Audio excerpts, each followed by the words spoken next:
गाली कना तो खैरात वरी दुआ जो करो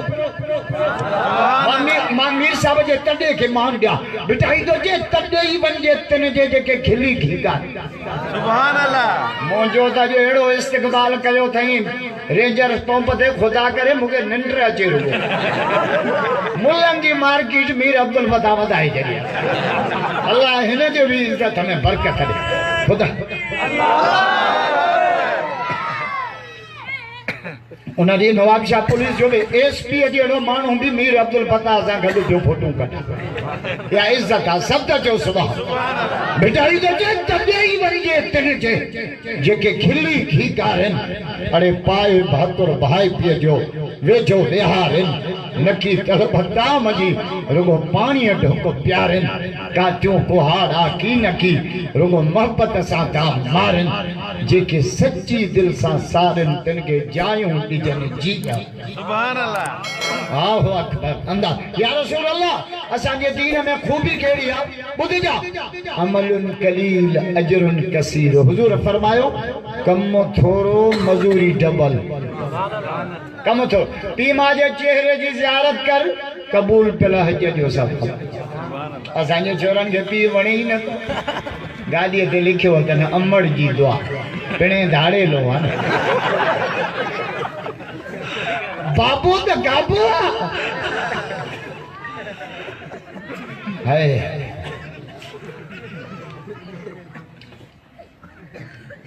नबी से फरमा मां मेराज करे हेठ लथुम अल्लाह मुके अर्श का पोया सड कर सब पोया सड हिते के पोया सड कर न नवाब शाह सुबह जो त्यार थियो टिप टाप थियो वने तो के पोया सड थियो ओ लखाना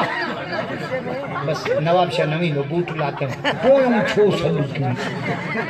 कम नथी कितने निकला जट पोया सड कर केरिया नमाजी बात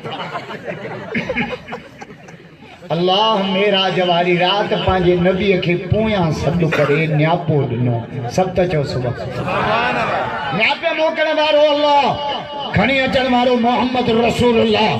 गवाही ॾियण वारो कलामुल्लाह ताके बुधाइण वारो असदुल्लाह ता सब ही त चो सुभान अल्लाह मेरा जवारी रात न्यापो केड़ो बुझा बुझा रब छाजो सोहणा पांजे उम्मत के न्यापो दी जा छा चवा चीचे जे अंत टिन मानुन जी इज्जत कन गाड़ा मानु टिन मानुन जी केड़ा चीचे जे अंत पीमा जी इज्जत कन मेरा जवानी रात ना तो पियो चे बुधो छोराऊ असारा छोरा बाबा मां हला तो बाइक ते पो तू पंध च रेड़े कोड़ हो तू पंध च ही बाइक ते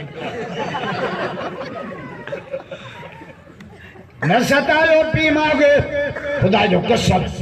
पीमा को दुआओ मेरा जवारी रात न्यापो केड़ो चे जान त पीमा जी इज्जत कन बयो केड़ो न्यापो बयो चे जान त आलम जी इज्जत कन असा के जवारी वाला वणन जड़े तो मुलो बसते मुला पोइते पानी वागे आवे तो मुलो पोइते जड़ो बस में तो जाए न ता दे वने बाजार में तो सीटियो वने होटल ते बी होगा इलेक्शन में तो वो बी होगा मस्जिद पगार न तो रखे तो को छोकरो डोज दाढ़ी तो को छोकरी न तो अरे तहाने गोठ जो आ चाचे जो पुट का छोकरी आ खतड़ो तो कोने दाढ़ी है अगर एडो खराब है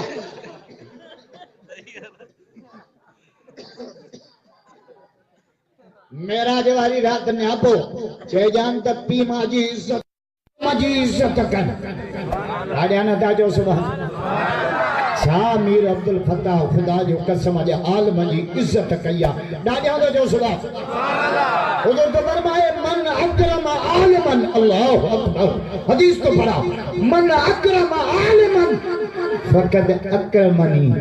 जे आलम जी इज्जत कई जन्मा मोहम्मद जी इज्जत की सुभान अल्लाह मेरा जवारी रात ने को पियो अचे चइजान पीमा जी इज्जत कन हिक ॿियो चइजान आलिम जी इज्जत कन टियों चइजान त क़ुरान जे हाफ़िज़ जी इज्जत कन अब हाणे रमज़ान शरीफ़ अचे तो कराची टपी आयो तो फिरो रमज़ान जो ईंदो त तरावियों केर तंबीदार पढ़ाईंदा आहिनि ॻाल्हायो न था